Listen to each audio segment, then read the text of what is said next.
Alright, we're at part 2 of this video here. I'm gonna have to do it in 2 parts, I guess. It said I reached my maximum recording time allotted. So basically, to sum up on this rage tank here, when I got it, I definitely had to adjust the bottom screws on the bottom post screw.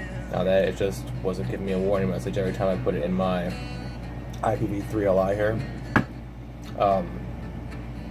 I don't know if actually sticking it in my other mod and getting it to work on that had anything to do with it. Don't understand why that would have anything to do with it, to be honest with you. But something happened. So all I know is it's working fine now. I'm getting some real good flavor off of that. But again, that's kind of why I wanted to do an unboxing video for everybody, because I've never seen this tank before. And I would just assume it was just a normal tank, just like, say, like this tank here.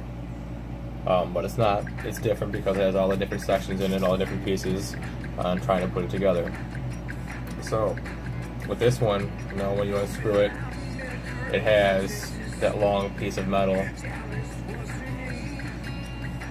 that you see that goes into the coil there. Well, that's part of the actual tank. That doesn't come off.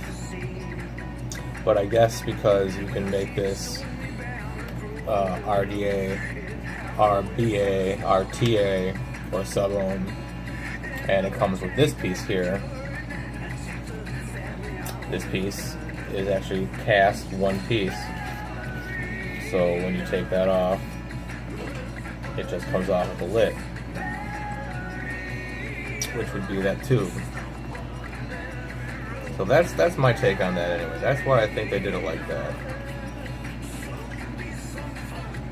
I'm not minding it so much now that I kind of know that's how she functions. It doesn't really bother me. That video took a half hour of unboxing, maybe a little more than a half hour putting it together.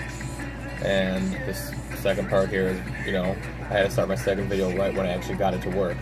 So basically, it'll take probably about a half hour. And if you watch a few videos on the rage tank besides just this one, a couple other ones, maybe it'll only take you a few minutes. You know, I took a half hour. Driver error. Let's try it again.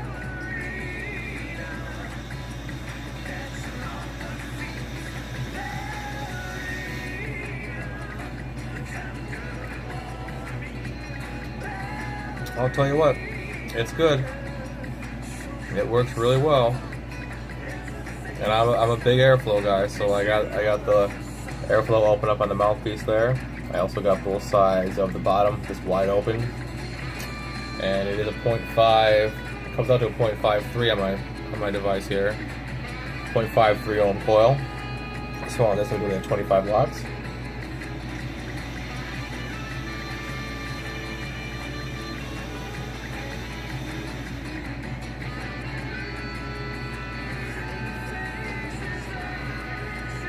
Hitting really, really good.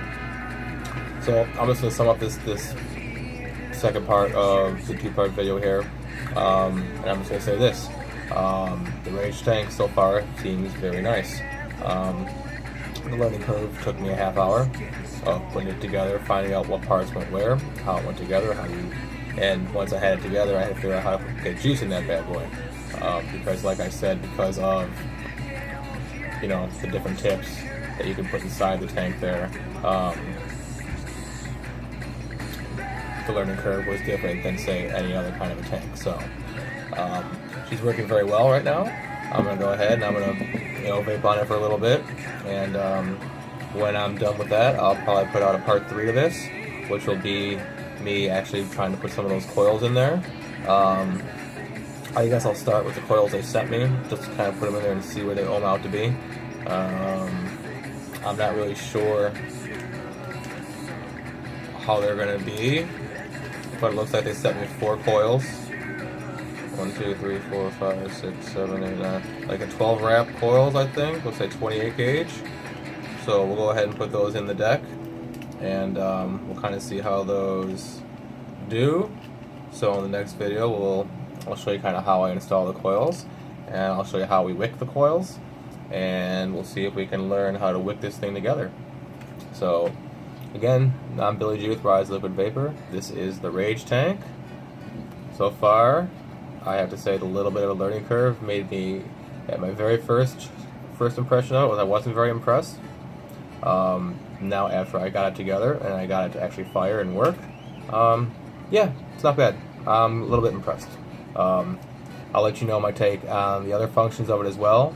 As far as just a tank, I would probably use another tank, but because it has all the other functions, I'm not gonna throw it away yet or say it's a bad piece of equipment here. I like the shield on it. I think that's really nice. I know a few people who don't like the shield; they'd rather think it looks better without it. I think it looks kind of cool. Plus, it'll protect the glass too, which is a bonus in case we drop our device or something like that. So, like, comment, subscribe, and check out Rise Liquid Vapor on Facebook and Instagram.